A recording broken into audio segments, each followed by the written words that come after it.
Retail sales numbers for the month of May came in better than expected, and that's having an impact on futures this morning, which have moved off their lows. Joining us to talk about that and the overnight action in Asia is Scott Wren, Senior Equity Strategist at Wells Fargo Advisors. Scott, thank you so much for joining us. Thanks, Ruben.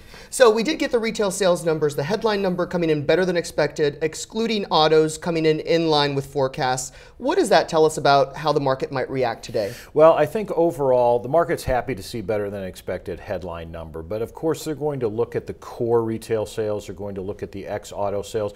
Those were pretty much in line. So I think that the market is convinced that we're going to see modest retail sales. That's generally what the numbers have reflected. And so we're going to be more concerned still about what the Fed might do and those types of issues over this retail sales data.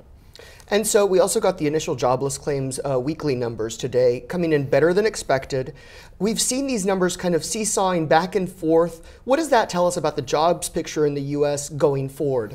Well, I think the jobs picture is going to continue to slowly improve. I think probably by the end of this year, we'll see 7.2% unemployment, something like that. The projections that we're doing on initial jobless claims show that really by the end of the year, you might be right down to that 300,000 number. But certainly they've been stuck generally in a 330 to 370 type of range for a long time. But I think we're going to see that number edge down a little bit as we move through the rest of the year. Overnight in Asia, we saw the Japanese market take a dive, down about 6%. A lot of that is all this uneasiness about what the Fed's going to do next. Will they cut back on their bond buying program? Will they give us a clear sense as to what they're doing? It seems like that's what global markets are waiting for.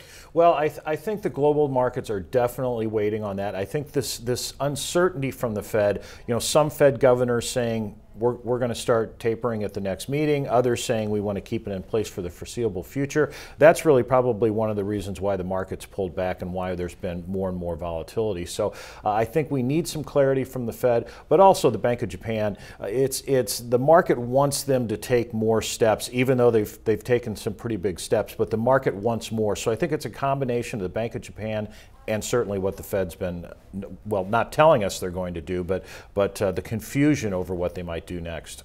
So if you're in equities, what do you do with all of this news? Do you just sit on the sidelines today? I don't think you do. I think, in my opinion, you're going to see modest growth with modest inflation probably for the next couple of years. Valuations are reasonable. I think that you should use pullbacks as opportunities to buy stocks. I like these more cyclical sectors like the consumer discretionary sector.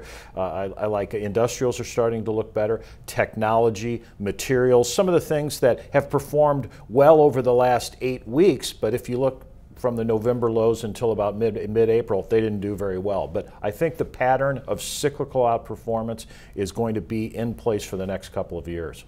Scott, it's great to see you in studio today. Thanks for joining us. All right, thanks, Ruben. We've been speaking with Scott Wren, Senior Equity Strategist at Wells Fargo Advisors. In New York, I'm Ruben Ramirez for The Street.